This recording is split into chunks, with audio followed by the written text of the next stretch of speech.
वचन, सत्य वचन, जीवनदायी वचन, जीवनदायी वचन, पवित्र वचन, सत्य वचन, जीवनदायी वचन, जीवनदायी वचन, जीवनदायी वचन, पवित्र वचन।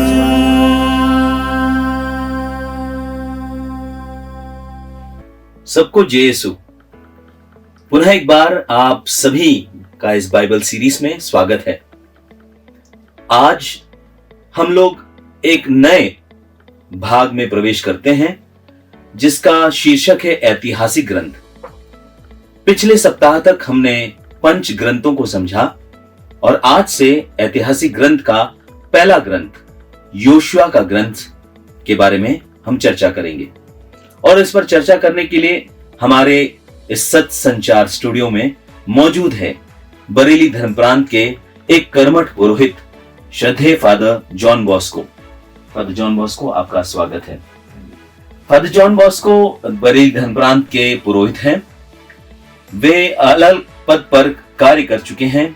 वे माइनस सेमिनरी बरेली हारून अगला में कार्यरत रहे और वर्तमान में वह ईसाई नगर पल्ली, जो कि हल्द्वानी में है, उसमें वो पल्ली पुरोहित है। पल्ली पुरोहित का कार्य संभाल रहे हैं।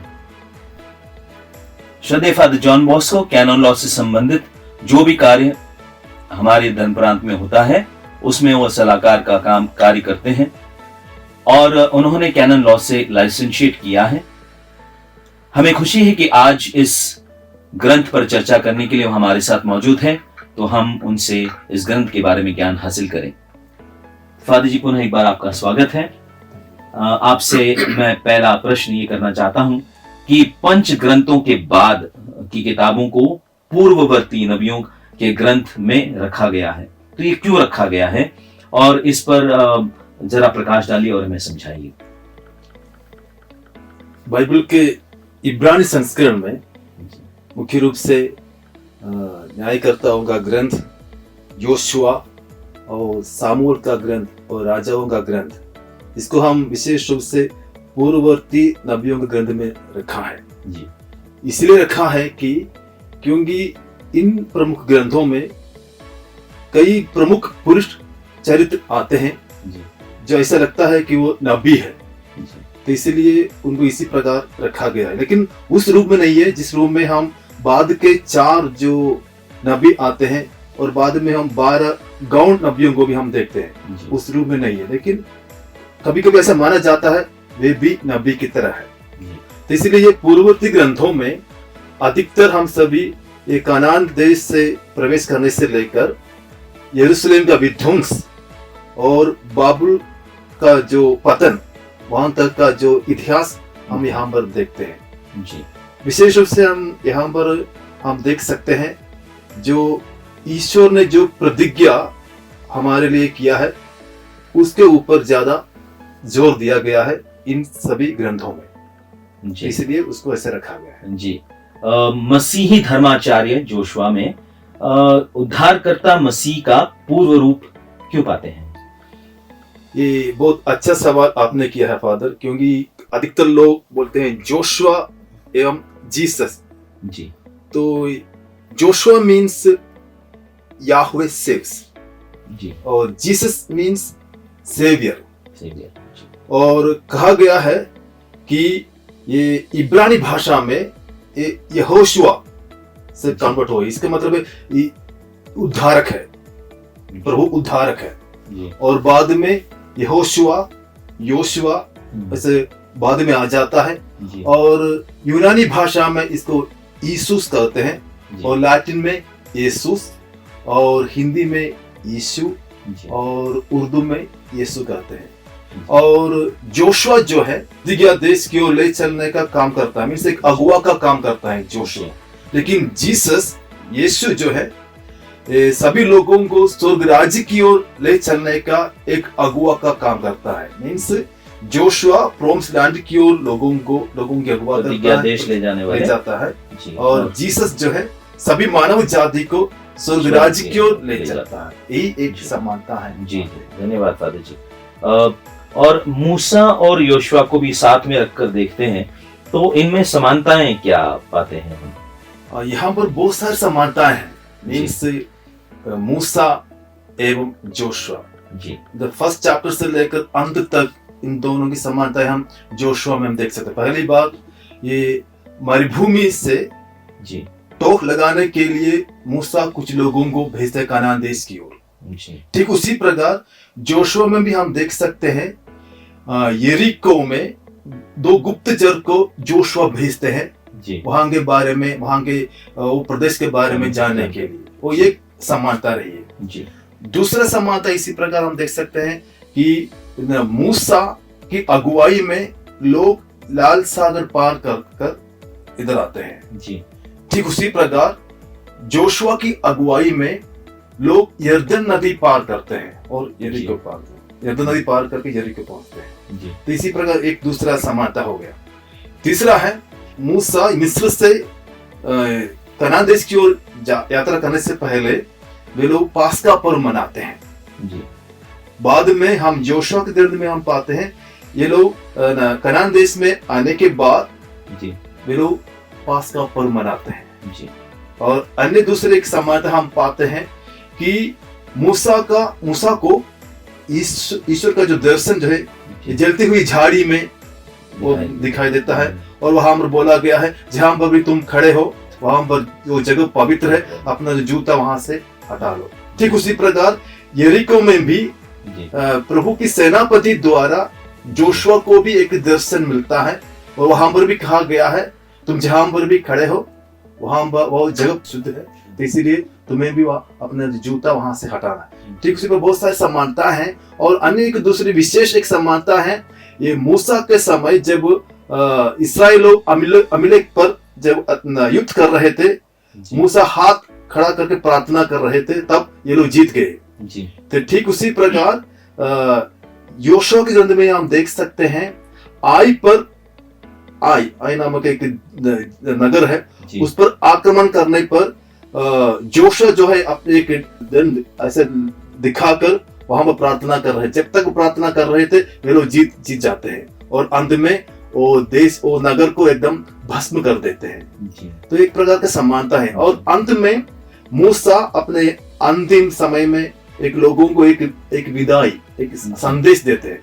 ठीक उसी प्रकार हम जोशुआ में भी एक विदाई स्पीच या एक अंतिम संदेश जोशुआ भी देते हैं। इसी प्रकार बहुत सारी समानताएं जोशुआ में भी हम पाते हैं, ठीक उसी प्रकार मूसा में भी हम पाते हैं। जी जी धन्यवाद। जब हम योशुआ और मूसा को देखते हैं तो एक और बात कहा जाता है इन दोनों के बारे में कि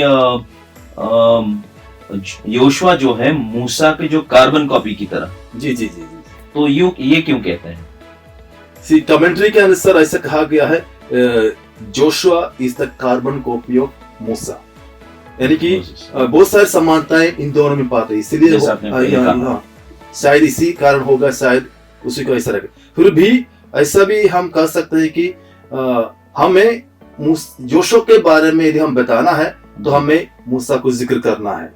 मूसा के जिक्र किए बिना हम जोशुआ के बारे में बता नहीं सकते हैं।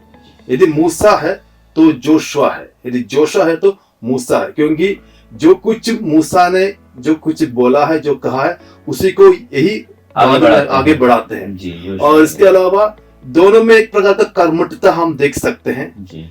इन दोनों में किसी प्रकार की भी क्या बोलते हैं हिचकिचाहट या आलसीपन नहीं है। जी। और हमारा जो जोशुआ जो है इस्राएलियों का एक बेहतर एक नायक है। जी। तो इसीलिए हम कह सकते हैं Joshua is the carbon copy of Moses. Okay, धन्यवाद फादर जी। योशुआ के ग्रंथ का मुख्य विषय क्या है और इसे कैसे विभाजित किया गया, डिवीजन क्या है, समझने के लिए, ताकि हमारे दर्शक उसको पढ़कर समझ सकें। इस बात से योशुआ का ग्रंथ 3 भागों में हम बांट सकते हैं। जैसे हम किताब में दिया गया है, पहला है कनान देश पर अधिकार। यहाँ पर काफी सब हेडिंग्स है। पहले यरदन नदी पार करने की तैयारी करते हैं यहाँ पर। दूसरी है यरदन का पारगमन। तीसरा है यरीको का पतन, और चौथा है आई पर विजय, और दूसरा है एबाल पर संहिता का पाठ पढ़ाया जाता है, और इसराइलियों के गिबोनियों के उनसे समझौता करते हैं, और दक्षिण प्रदेश पर विजय करता है और उत्तरी प्रदेश पर वो विजय करते हैं। और दूसरे भाग में कनान देश का विभाजन किया जाता है, और विभिन्न वंशों को 12 वंश, इसराइल के जो 12 वंश है उनको अपना दाई भाग दिया जाता है, और बाद में उनको कुछ शरण नगर भी दिया जाता है इसी ग्रंथ में। और जो तीसरा भाग जो है योशुआ का ग्रंथ का, वो है योशुआ का अंतिम दिन और उनकी जो विदाई जो संदेश। तो इसलिए ये 3 भागों में एक ग्रंथ को हम बांट सकते हैं। जी जी, धन्यवाद फादर जी। प्रभु यीशु की जो वंशावली है उसके बारे में हम सुसमाचार में पढ़ते हैं, तो उसमें एक नाम का जिक्र आता है राहाब। तो मैं समझता हूँ कि योशुआ के ग्रंथ से संबंधित है वो। तो इस पर जरा प्रकाश डालिए और बताइए, समझाइए। इस बार बहुत अच्छा सवाल आपने किया, क्योंकि ये जेरिको जी एक्चुअली राहाब जी यरीको से आती है।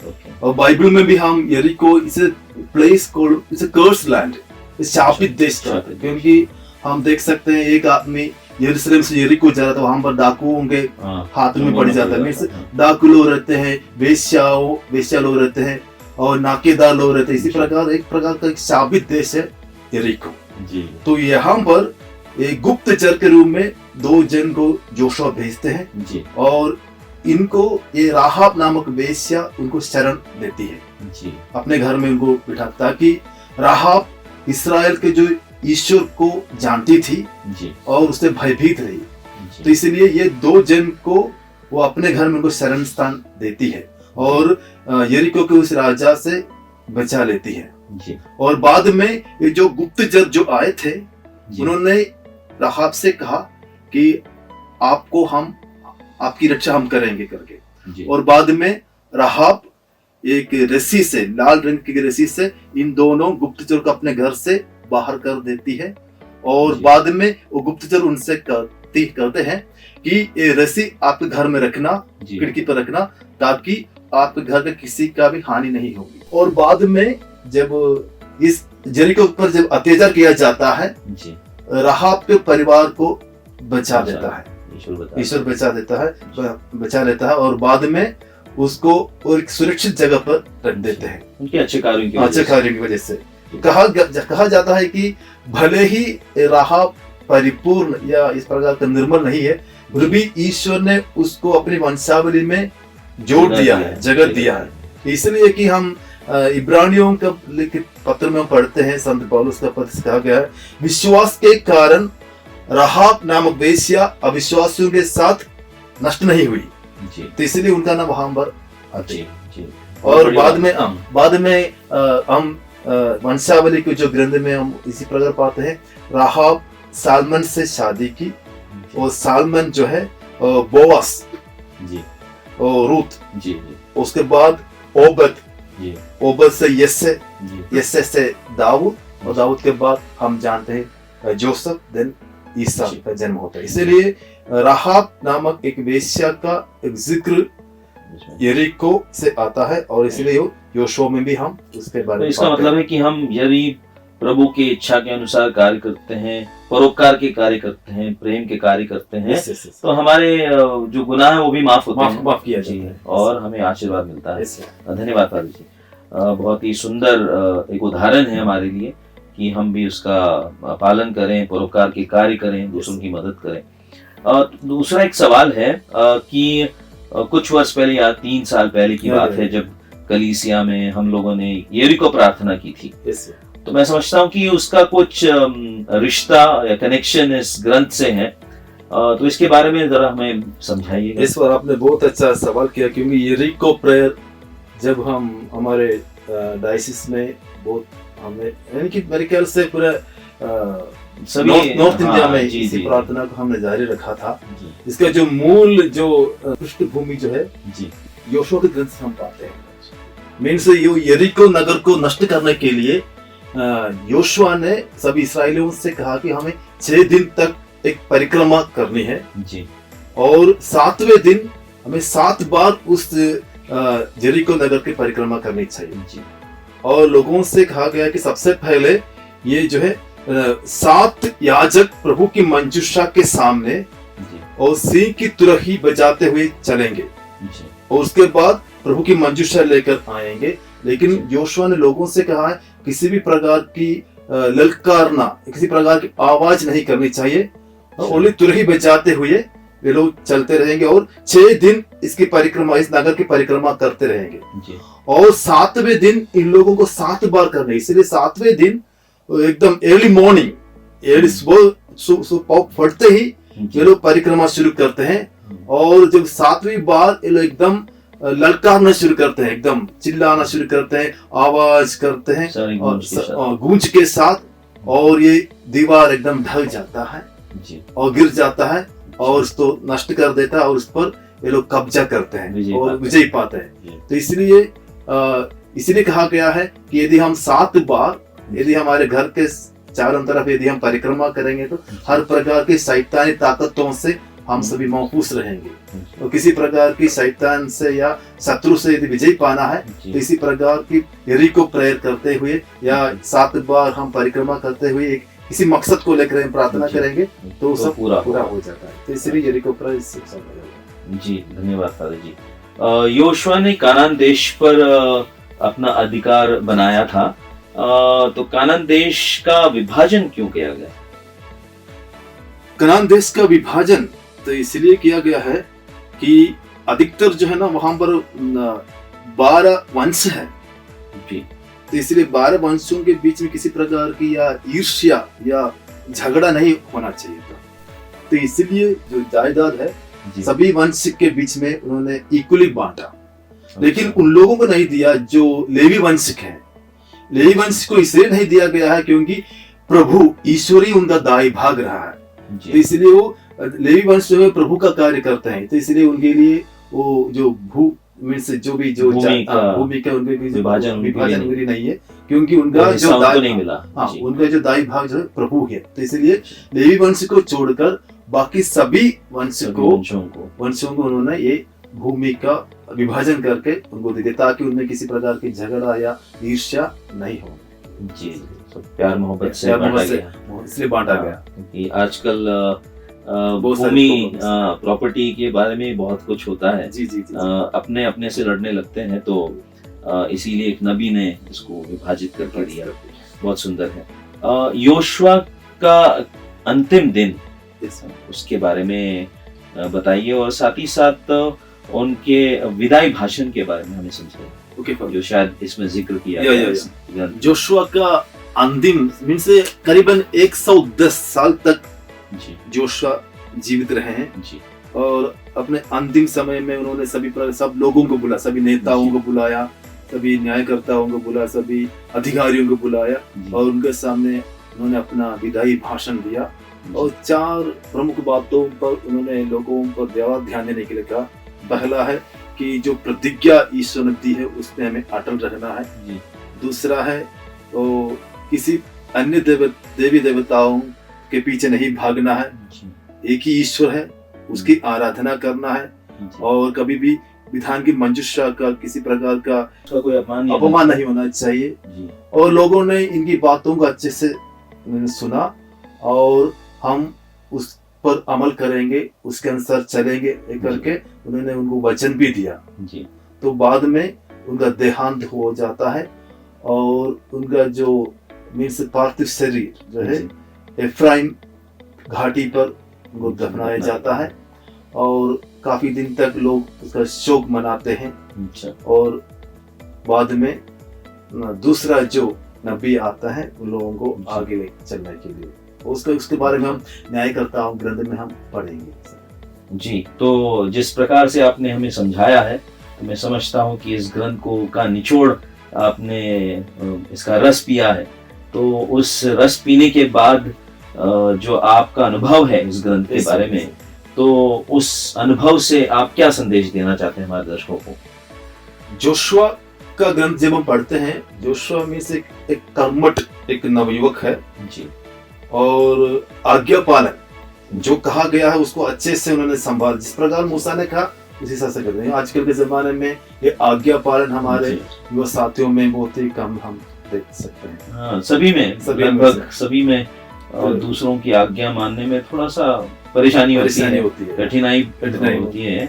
तो इसलिए। जी, और एक प्रकार का एक प्रार्थना मीन्स प्रार्थनामय जीवन बिताते थे जोशुआ, जी, और हमेशा आगे आते हैं जी, कर्मठता के साथ, किसी प्रकार की आलसीपन उसमें नहीं है, जी, और जो भी कहा गया उसको अच्छे से उन्होंने किया और लोगों को संभाला और लोगों के अच्छाई के लिए, उनकी खुशहाली के लिए कार्य किया। इसलिए जोशुआ से हमें बहुत कुछ सीखना है। इसी प्रकार सभी वो साथियों को मैं समझता हूँ कि उनको एक बार ये जोशुआ का ग्रंथ पढ़े और युवा वाली शक्ति है हमारे युवा- समाज की। हाँ, जी जी जी जी, ताकि जोशुआ बने जी, और बाद में यीशु बने जी, और उद्धारक बने। जी। नहीं, बहुत बहुत धन्यवाद फादर जॉन बॉस्को, इस चर्चा के लिए, जो ज्ञान हमें आपने दिया है, जो कुछ हमारे प्रश्न रहे, सवाल रहे, उसको बहुत सुंदर तरीके से आपने हमें समझाया है, हमारे दर्शकों को समझाया है। तो मैं समझता हूँ कि हमारे दर्शक सभी रुचि के साथ इस ग्रंथ को अभी पढ़ेंगे और उन्हें सरलता होगी समझने में इस ग्रंथ को। तो आपको पुनः एक बार सभी दर्शकों की ओर से बहुत बहुत धन्यवाद फादर जी। Thank you. प्यारे भाई और बहनों, आपने देखा कि किस प्रकार से बहुत ही सुंदर और सरल तरीके से और गहरी अध्ययन के बेसिस पर फादर ने हमें इस योशुआ के ग्रंथ के बारे में बताया, हमारे प्रश्नों का उत्तर उन्होंने दिया है। मैं विश्वास करता हूं कि आपको इस ग्रंथ को पढ़ने में बहुत ही आनंद आएगा और अच्छी तरह से आपको समझ में आएगा।